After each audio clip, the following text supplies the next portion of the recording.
Good morning everyone. সকালবেলা চা biscuit খেয়ে ফেলেছি আর এখন খাচ্ছি একটা গরম গরম ডিম সেদ্ধ। প্রচণ্ড গরম, আমার হাত পুড়ে যাচ্ছে, কিন্তু এই গরমই খাবো, কারণ ঠান্ডা হলে খেতে পারবো না। আর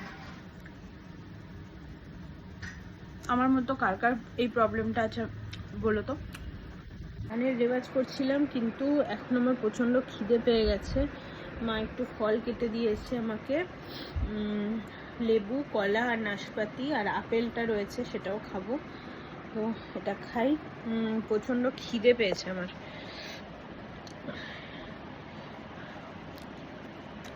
গানের রেওয়াজ করতে করতে খিদে পেয়ে গেছে।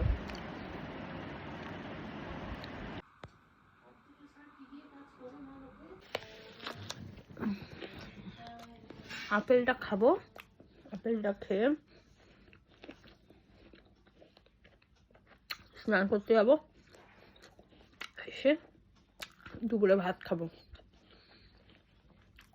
কি কি রান্না করেছে, কি দিয়ে ভাত খাবো, মা কি কি রান্না করেছে, কি দিয়ে ভাত খাবো, তোমাদের সাথে শেয়ার করবো অবশ্যই। খেতে বসে পড়েছি। রয়েছে তো ভাত, এটা হচ্ছে গাজর বাটা, কালো জিরে ফোড়ন দিয়ে গাজর বাটা দারুণ লাগে খেতে। আর রয়েছে ফুলকপি আলু মটরশুঁটির তরকারি, আর রয়েছে রুই মাছের ঝোল আলু দিয়ে। তো এটা আজকে আমার লাঞ্চ। চলো খেয়ে নিই।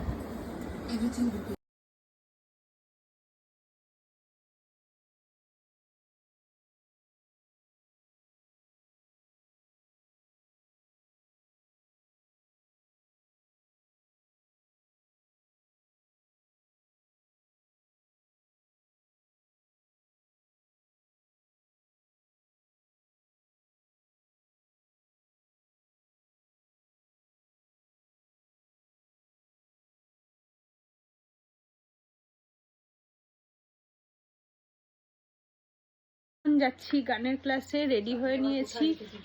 তো চলো যা যাক। চলে এসেছি গানের ক্লাস থেকে, অনেক লেট হয়ে গেছে। রিহার্সাল আছে, রিহার্সাল ছিল, মানে প্রোগ্রাম হবে তার। তো খেতে বসে পড়েছি, ভাত খাবো। এই যে ভাত, ফুলকপি আলুর তরকারি আর এই গাজর বাটাটা। তো মাছটা খাবো না, মাছ ভাল লাগে না খেতে রাত্রেবেলা, এমনিতেও মাছ খাই না আমি। তো চলো এই দিয়ে খেয়ে নিই।